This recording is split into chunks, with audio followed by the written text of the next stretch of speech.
Hallelujah. Hallelujah. Praise the name of Jesus. Hallelujah. We give you glory. We give you praise, Lord. Move in our midst. In Jesus' name. That the giants that are within each one of us, the great persons that are within each one of us, be pulled out as we take a step of faith, believing and putting into action the word that we hear in Jesus' mighty name. And everybody say this, amen. Amen. Hallelujah. Praise you, Jesus. Let's go now, person. Praise you, Jesus. Hallelujah. We're going to just take this moment and pray a little bit to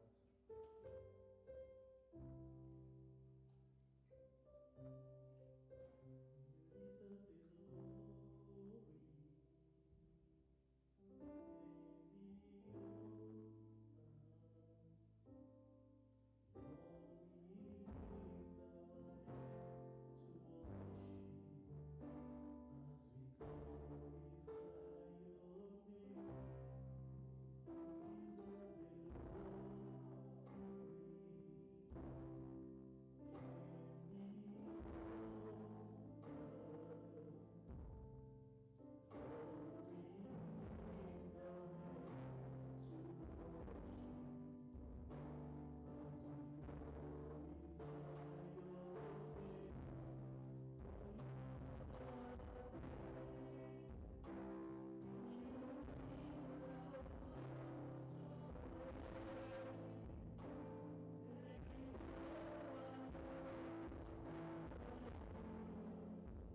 the declaration.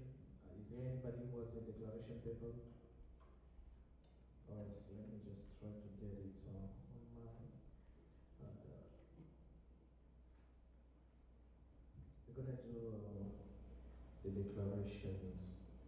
For those who are watching us live in the prophetic Saturday, please you can share the video. I know we are having difficulties to fix the sound there. Glory to God. But we are trying to make sure that we got a good sound. So you can share the video, you can invite as many people as you can. And let's first start with the declaration. The reason we are doing this declaration because it's the recommendation from God. Hallelujah. Amen. Hallelujah. Amen. It's the recommendation from God. That's why we're doing it. We have 9 weeks. I'm already experiencing miracles. Personally, I'm very happy. I'm very, very, very glad. I'm just trying to get the declaration here where I posted it. You got the paper? Oh, thanks. We're going to repeat this declaration. Just repeat after me. Say, I am blessed. I am blessed. Always. And covered. With favor. As with a shield. My set time for favor. Is now. I command fruit of favor to appear in all areas of my life. In Jesus' name. I increase in favor with God and man's from this day onward.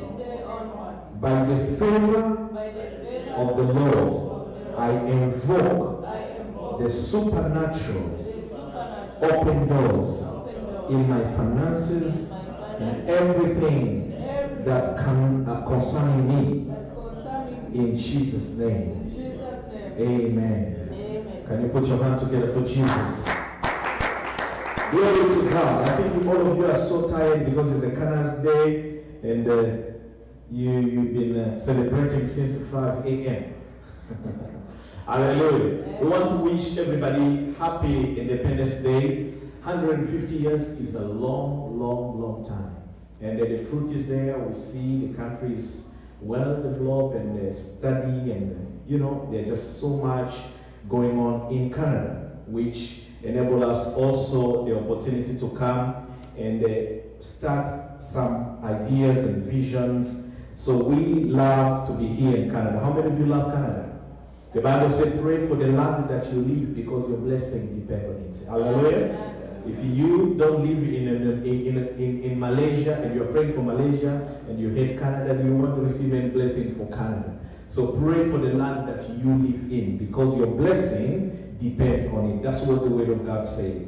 So we love this, and then we're going to just take a few seconds, pray for Canada, and then pray for this land so that the blessing which is in this land, we have to partake, which means we need the money of Canada, which means the Canadian dollars. We need jobs in Canada, which means when you go to school, you don't need to be jobless with your paper. You need a very good paying job. You need a proper security. You need to be happy, you need to be free, and you need to possess at least a piece of land which you're going to build your own mansion. Somebody say hallelujah. Father, I pray for Canada and I declare that all the blessing of this land, we partake it, we possess it, and we enter into covenant of the blood of Jesus. That whatever you say, that whatever our feet will fall into the place, that land will be given to us. That's why we believe that you are the same yesterday, today, and forever. And we know that God, you will never change.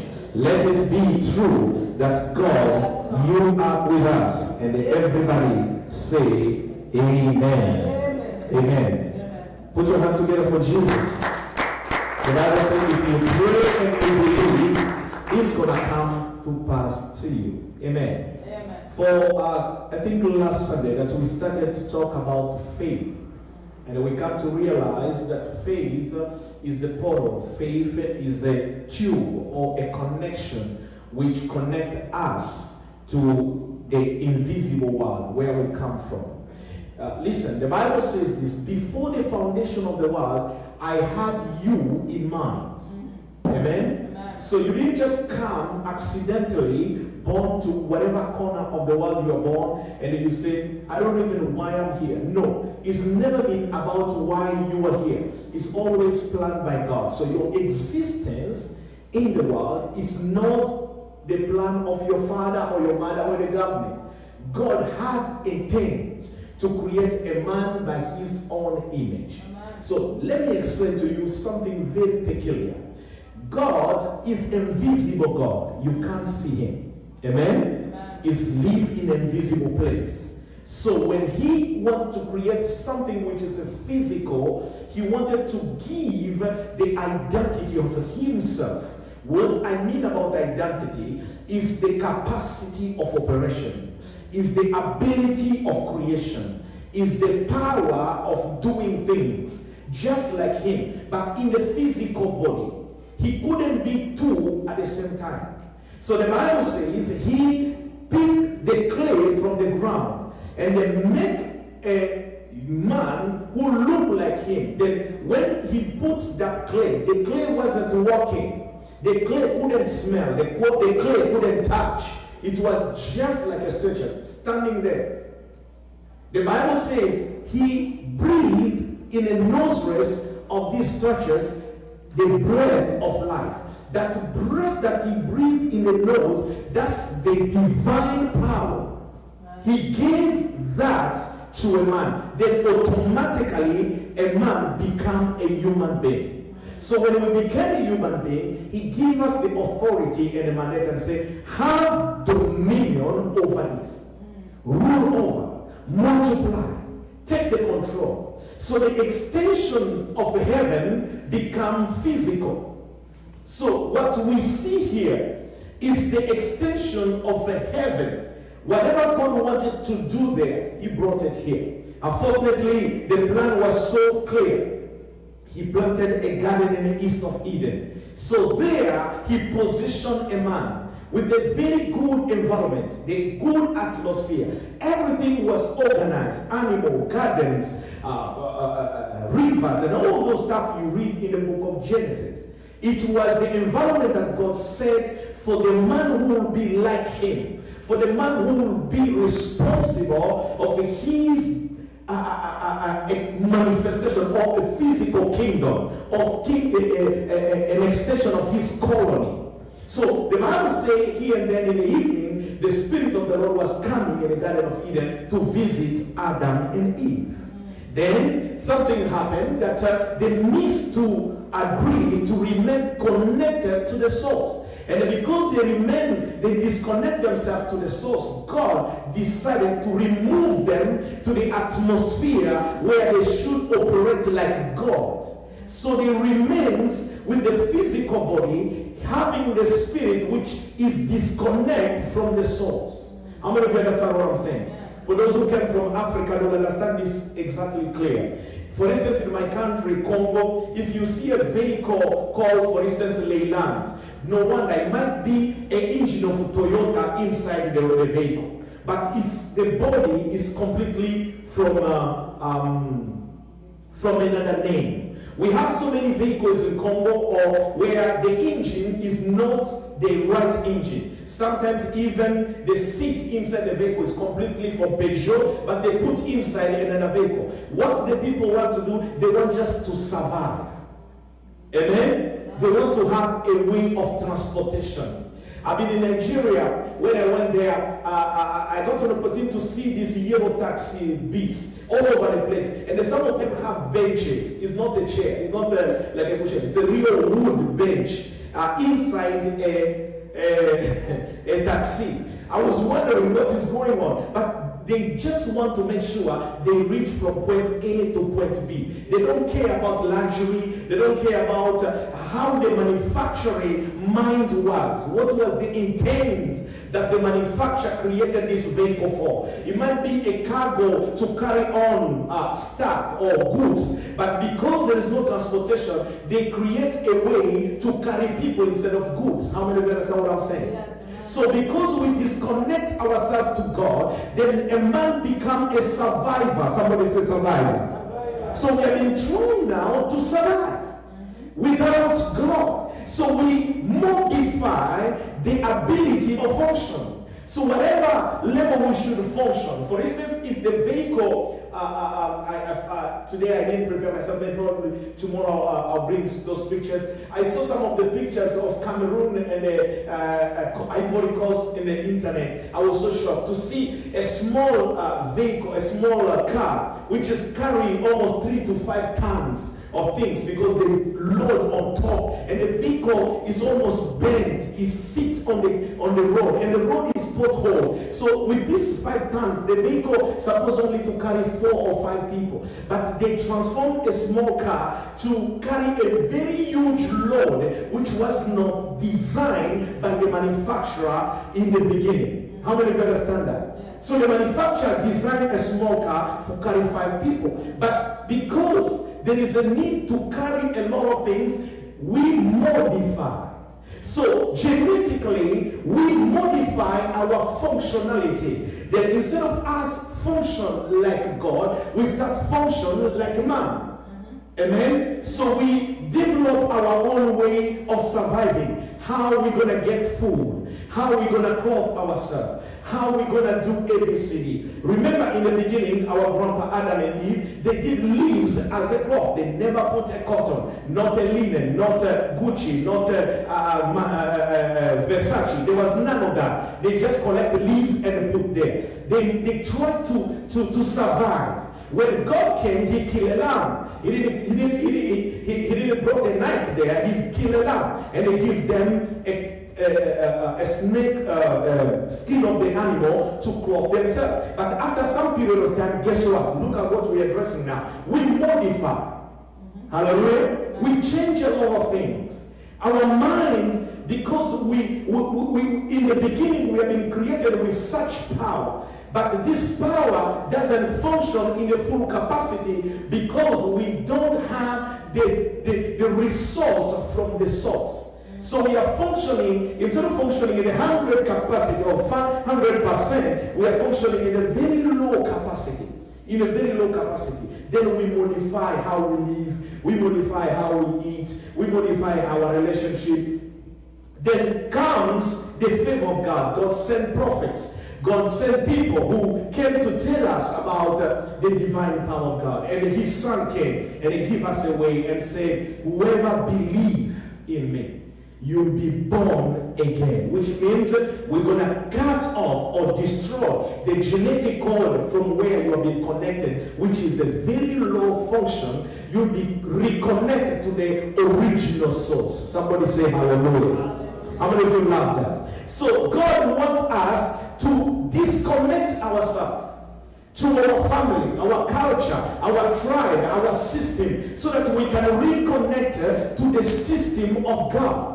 So that's why the apostles, when they asked Jesus, teach us how to pray, he told them this: when you pray this manner, that our Father in heaven, let your will be done on the earth as it is in heaven. So it's a teaching, it's not a prayer. It's a way of understanding, like the way things have to be done there. That's why we have to duplicate the model and then to restore the same model in the heaven, from whatever is heaven here on the earth.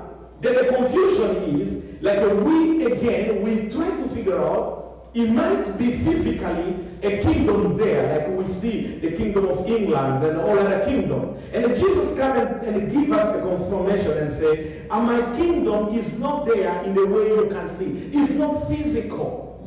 It's a spiritual. Then it's gonna, until it take over the control of your body, then kick out the shell of your body, kick out the outside, and that outside dies, then you're gonna restore. You get the restoration of the body of the glory. Then you can be able to access that kingdom. Because that kingdom is not physical, so that you can walk in because you pay your credit card. You cannot pay to access that. You must die. That's the only way to access that kingdom. How many of you want God here? I want to see your hand. How many of you want to be with God? Yes. Do you really want to be with God? Yes. So this is the simple thing to do. Can you die? You know, many people, they, God, I love you. There was even one song that, which I'm afraid to sing that song. It's good. It sounds good, but the fear is like, I want to be where you are. Because in order for you to be where He is, you have to get out of this body. How many of you understand that? Yeah. People love to go into heaven, but people don't want to die.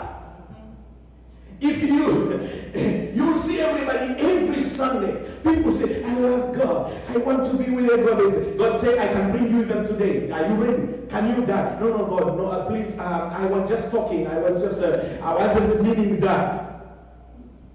So that's why we're still here. Because until we make up our mind, like Paul said, death is gain. I don't care about killing me. When you reach to that extent, then you are close to God. Because you start looking at this body like a garbage. You start looking at all the things you admire today. What the things is attracting you today like is nothing. That is the moment that you are knocking now to the divine access of that invisible power. Invisible resources. But for now, we are living like survivors. Somebody say survivors. In this survival world, God allowed a way, and I say, if you want to live in the survival world and then to remain connected with me, you do it by faith. Hebrews 11 verse 6, what the Bible says. How many of you already received Jesus? Almost everybody. So, the only way to remain connected with God is not to come to church, is not to give an offering, is not to give your tithe. Is what the Bible says. Hebrews chapter 11, verse 6, what the Bible said. Can you read for me, please? Verse 6. And without faith, it is impossible to please God. Because anyone who comes to Him must believe that He exists. Yes. And that He rewards those who earnestly seek Him. So this is what the Bible says. Without faith, it's impossible to please God. We stop there for a minute. Without faith, we can't please Him. What are we doing today to please God? We're being sacrificial things. We bring a nice music, a nice lighting, nice beauty. We put a nice light. We feel the presence of God. But all this without faith is nothing. What God wants from you is not a nice sound system. It's not a beautiful sanctuary. What God wants from us, He wants our faith. The question is, Jesus asked and said, when I come back, will I find what? Churches, nice building, temples. Is that the question? No. He said, when I come back, would I find faith? Because the problem is, we emphasize so much to the things which it doesn't connect us to the source. We have beautiful buildings. Maybe you never check. Go tonight, Google the beautiful church in the world. You'll see it. And they'll tell you the value, the investment they put in that building. $3 billion, $500 million to put to a sanctuary where people will come to worship the Lord. But God didn't say, would I find a beautiful church? Would I find a beautiful building where they invest a lot of money? He asked the question, would I find faith? Why? Because it's the only thing He's going to connect you to Him when He's coming back. You may have your telephone. The battery is low. The telephone is still working. You're still on the net. Your number is still valuable. But because you are low, if someone wants to reach you, what's going to happen? He wants to reach you. Faith is like that battery.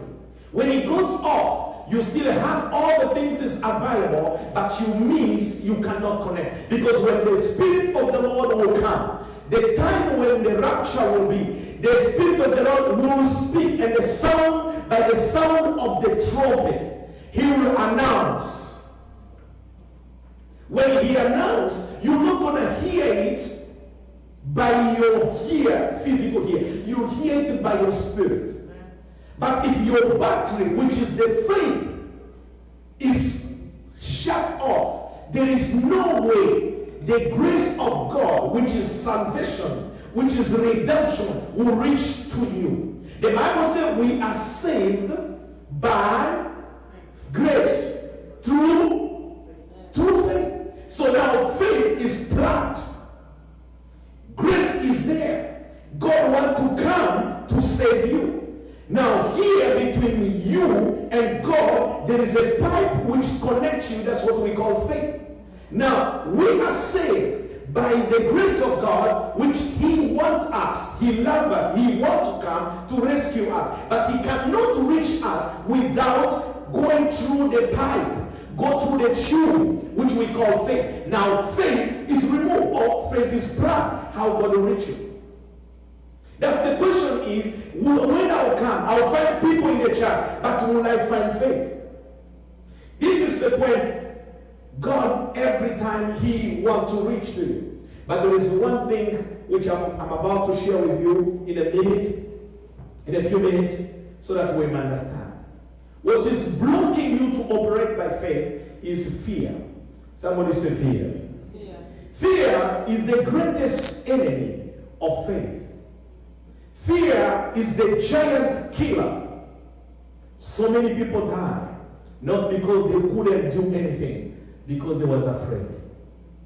So many people couldn't save their own family because they was full of fear. So many people, they would have been so far, but because of fear, they couldn't reach there. They died where they be. A great man of God, I love him so much. Dr. Max Monroe, already passed. He always saying this way, which I love that way. He said, the richest place in the world is not the mining where they get diamond or gold.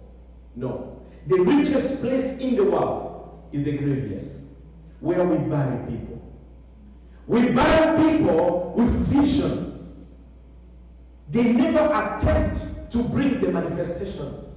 We bury people with books. They didn't have time to write. Or they've been just too much afraid, with a lot of excuses.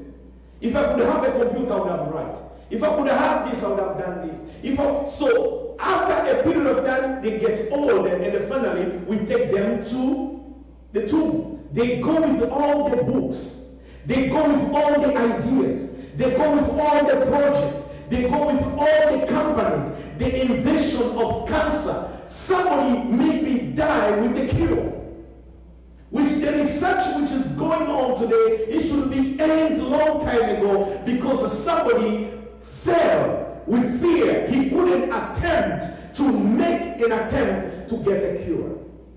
As you are sitting here, you still have an opportunity to do something which your mother never done. To do something which the people who lived before you, or the generation which is already gone, they didn't do. That is the responsibility. This is responsibility. You look backward. You question, what is that my people should have done and they didn't do? And then what kind of responsibility I have today in order for me to do something which will make a difference from this day onward to the next generation.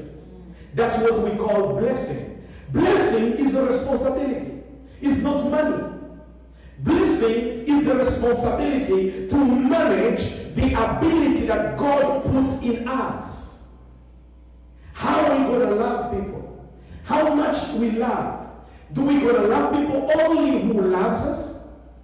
Are we going to go a little bit beyond the limit? Are we going to love people only who pray like us? Or are we going to also love the people who don't pray like us? So it's a responsibility to share what you have with them. Praise the Lord. Amen. Today, the person who made the telephone or the internet, they were so blessed. How about if they just decided to never share the internet? How many people would be happy? They dispose whatever their knowledge to the public. Everybody's happy. You can call your mother, you can call your grandpa. Back in the village, you just ring a phone. Is there? Hello? He responds to you. You can call somebody in Vancouver, in Toronto, because of the benefit of these people who attempt the impossible in order to share the blessing which God deposits in their life. Church people will have a problem. We only think people who are blessed, they are only in the building. Church people will have a problem to understand that the blessing can only come when you are saved 100%. They check your blood is clean. There is no infection of sin. Then at that moment you are blessed. Mistakes. The blessing of God is given by the measure of faith. It's never given by the measure of salvation. You can be saved but poor. And you may not be saved but rich. What is working is faith. There are some people who believe that God created them with all capacity. They don't come to church. When the people who come to church, they don't believe to the only capacity that God put in them. Who does better? The people out there, they believe that God put something in them. They can do anything. But we come to church.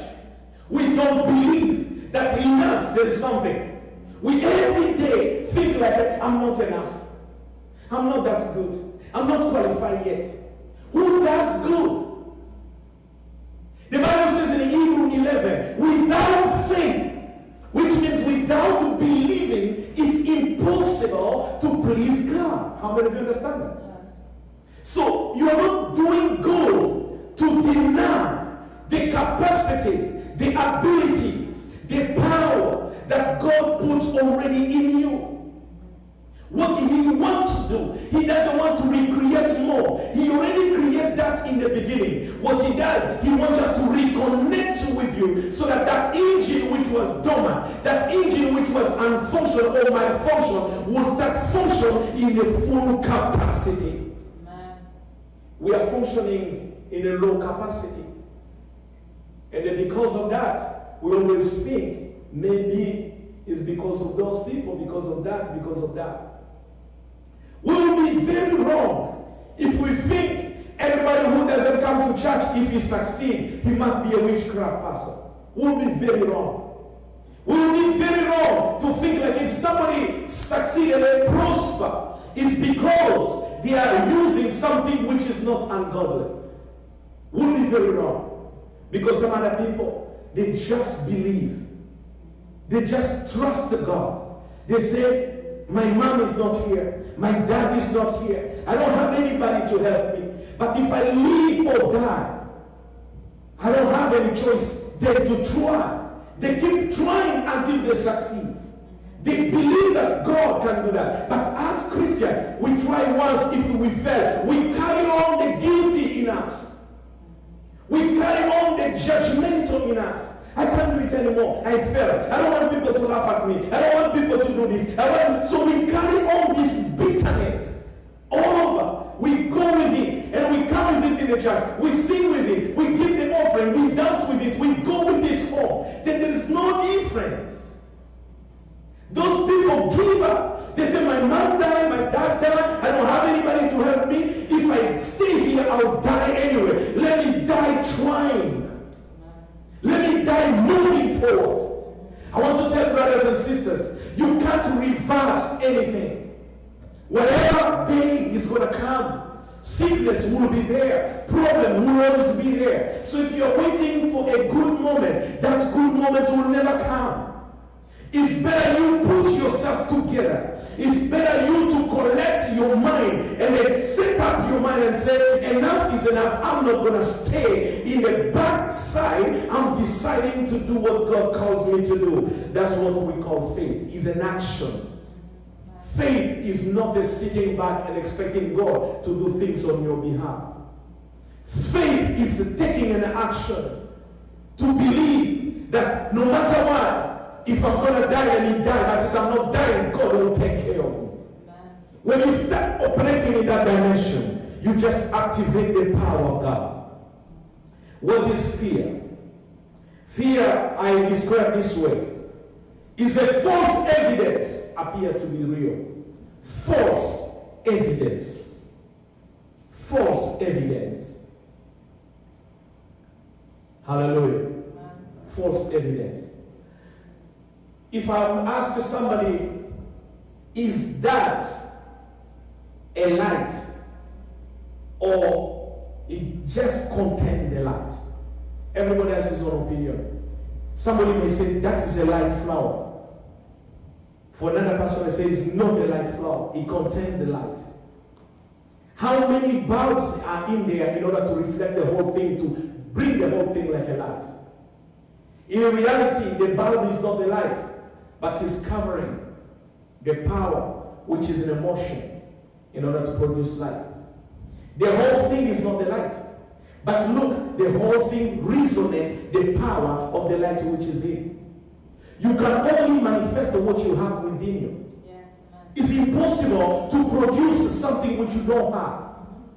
If God may ask you something, He's not trying to tempt you. He's not trying to push you in the edge. He's not trying to punish you. He's asking you what is already deposited in you. God never asks us what we are not able to do. Praise the Lord.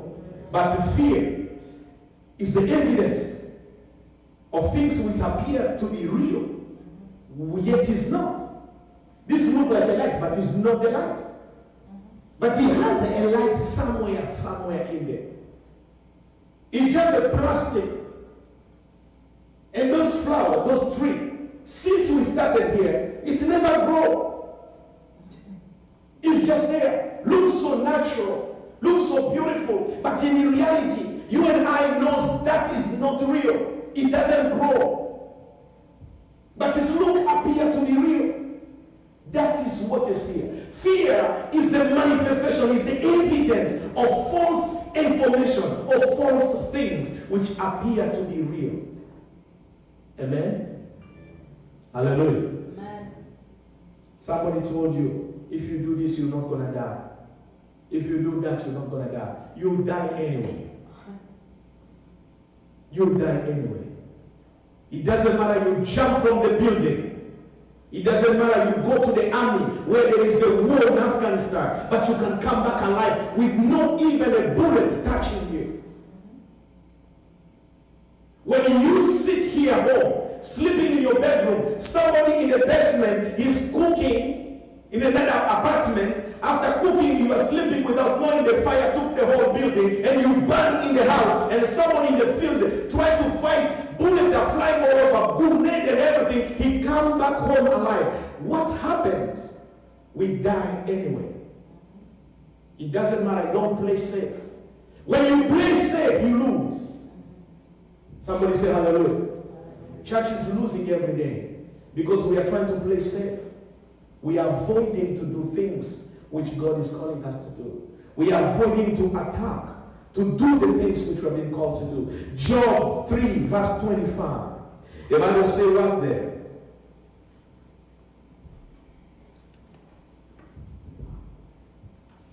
And there's somebody who prepared for me the book of Joshua. I told you when I'm talking about faith, I give a lot of verses because we need a lot of evidence to feed our spirit. Mm-hmm. For the thing which I greatly fear, Mm-hmm. for the thing which I greatly fear Yes. comes upon me, and that of which I'm afraid has come upon me. Job said that. Job was full of fear. He was carrying on fear all over. Then one day, exactly the things he was fear about, his children, his business, his relationship with their wife, it's come to pass. He lost everything. He lost the children. He lost the business. Everything was burned down. Then he declared this word and said, the things I was fearing the most, He just come upon me. Hallelujah. How many of you will tell me here that if you never attempted, you'll be here today? You will tell me today that you never tried to come in Canada. You just find yourself, boom, you wake up in the morning, you're in the bed in Canada. Who did that? Everybody tried. There is something you said in your heart. I don't want this. I want that. And then they ask you, how are you going to get it? I say, I'm going to try anyway. You tried. The people give up. They're not with you where you are. And then some of them, they say, I wish. Because we've been there with him. Because you push. You pray. You push. You pray. You put even money. You put your energy. You sweat. You push. That's what made you where you are. But what made you give up today? I don't know. If you are where you are today because you did something which was different to others. Praise the Lord. But as soon as you reach there, you look like you never tried. You give up. You are tired. You are full of fear. You are confused. Put yourself together now. Hallelujah. Because the next level is going to take the same principle. People get married. Before they get married, they want to pray. God, I need a husband. God, I need a wife. I need this. He does this. He puts everything. He puts some makeup. He arranges himself. He's working so hard to put himself together, to look so nice so that he can be appreciated, loved, and then at the end, get married. As soon as he gets into the marriage, he doesn't do anything again for that. What is the same strength which got you there is the same strength can continue keeping you there. The same power which you use to get somewhere is the same power which can help you to get where you want to go. Praise the Lord. The things I fear the most happen to me. One, fear is a possessor. When fear comes to you, you'll be possessed. You'll be paralyzed. You'll be inactive. You can sleep from morning to another morning. You are not sick. Fear can take away your appetite.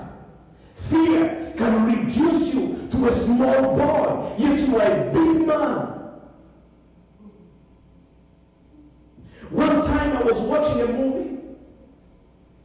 I watched a movie. And this movie teaches me something there. There is a gentleman who came with a plastic gun.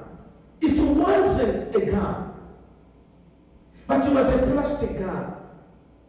But he terrorized the whole house. The man of this house was so strong because he was a bodybuilder. He was strong, but he was paralyzed by this small piece of pistol. And every time that guy said, "Sit down!" He couldn't defend himself. They slapped a woman from there. He couldn't say a word. Yet he said, "I love you, honey," but he couldn't defend the lover of his heart. One, fear. Fear will prevent you to defend your wife. Fear will prevent you to defend your children. Fear will prevent you to defend your identity. They'll say you are a chicken. You say, "Yes, sir. Yes, I am a chicken." I do like a dog. Woo, woo, woo. Why you do that? A whole engineer, a whole doctor, you have a degree. Why you be reduced to a level of stupidity? Because of fear. But in that movie what I watched, this guy was doing something. He put the gun on the table, and all of a sudden his hand pushed the gun, and the gun fell down. It was a plastic, and they detached each other. Then the man rose from wherever he was. And they say, the guy was like, "Sit down," but with no gun. This guy knew who he was.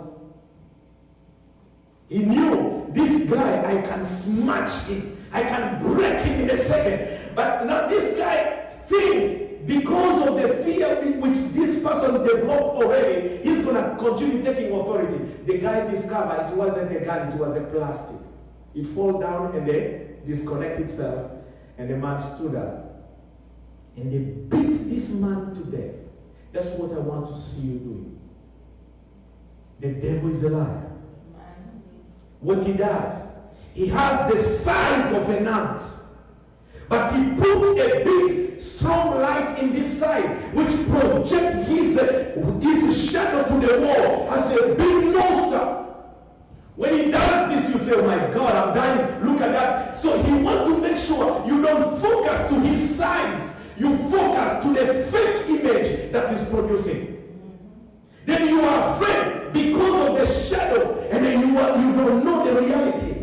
That's why David said, even if I go through the valley of the shadow of death, I'm not going to be afraid because my God will protect me. There is something you are afraid of, is just a shadow. It's not real. The time you reach there, you look at it, you are like, what really was this? One time I was sleeping, and I hear this stuff in the basement. I didn't know what was that. The whole night, I tried to sleep, but that thing is still going, Then I got down, I realized this fire smoke detectors, the battery went off. So it was the one making noise. Couple of days, I kept asking. But until I went to where that noise was, I was able to silence that. Otherwise, that noise would have continued disturbing me and then making me feel so stupid. Somebody say hallelujah. Fear is the possessor. Fear controls. The people who say they can beat you, they won't beat you. I remember I was in a fall in a primary school. I was about to run away from school. Every day, Mom would say, go to school. Mom, I'm sick. I was sick because there were some twins in school, and their parents were so rich, more than my father.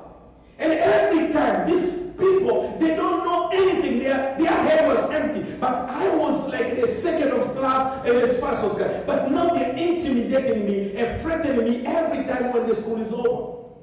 They push me, they will beat me, they will push me to the grass. Then I was afraid because they have been surrounded with their friends and they are two, and I was alone. So when is the time to go to school? I have to be sick. I was lying every time. Mom, I'm not going, I'm not feeling well. The problem was not that I was sick. The problem was a fear. If I go to school, I'll meet them again.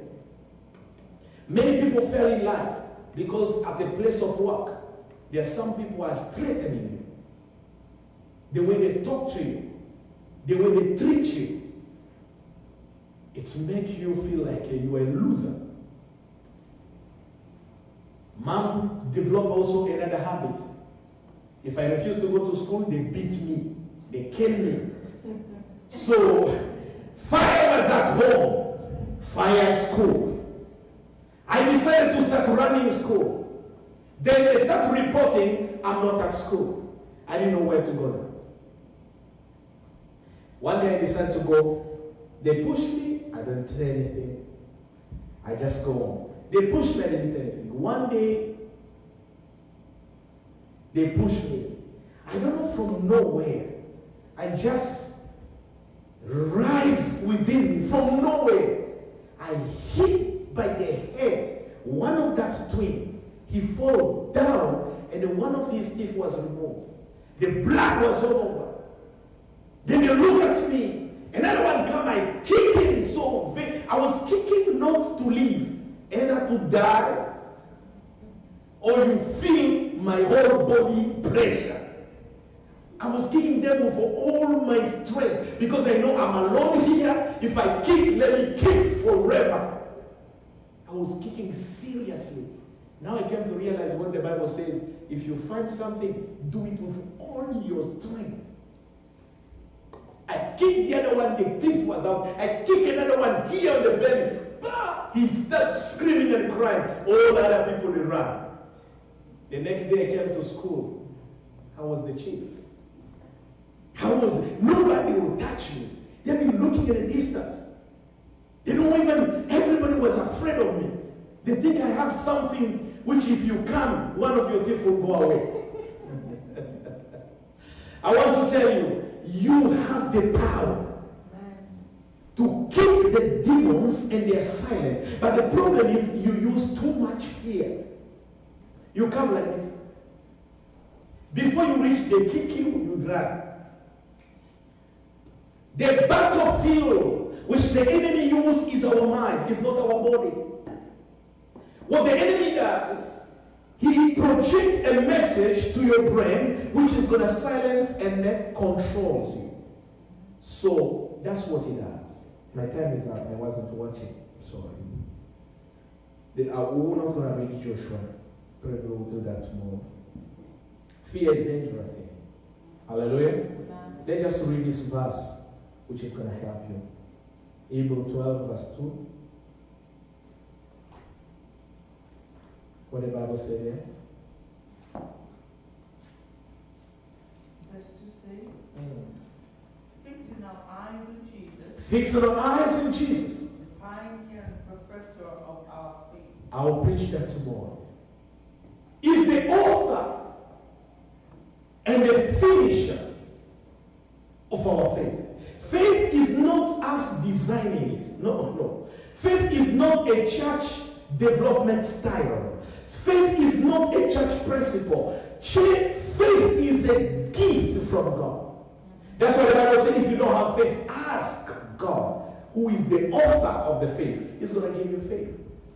And in Romans 10:17 says, it says, faith comes by hearing the word of God. Because God is authoring the faith in you, is engineering the faith in you through His word.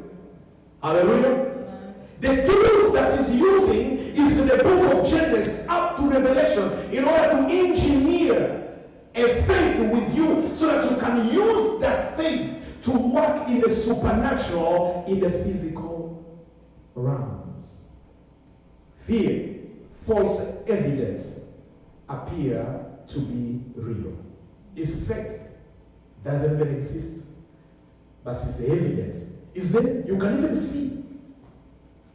Every time I make you laugh about the time when I ran out of just a flower. It was just a flower. But it appeared to be a human.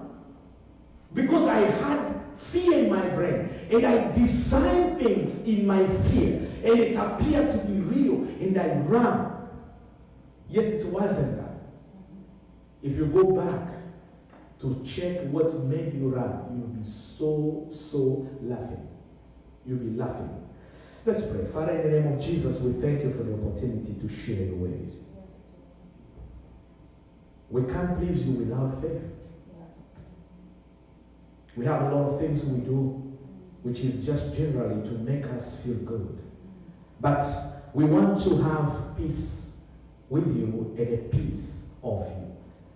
We thank you, God, because the power which was paralyzing my brothers and sisters was taken away. I destroyed that fear in his life.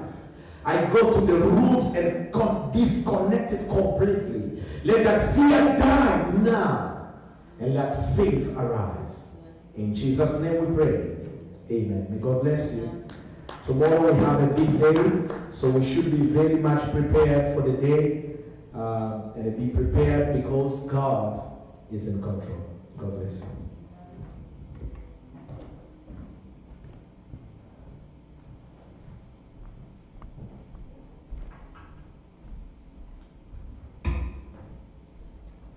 Amen.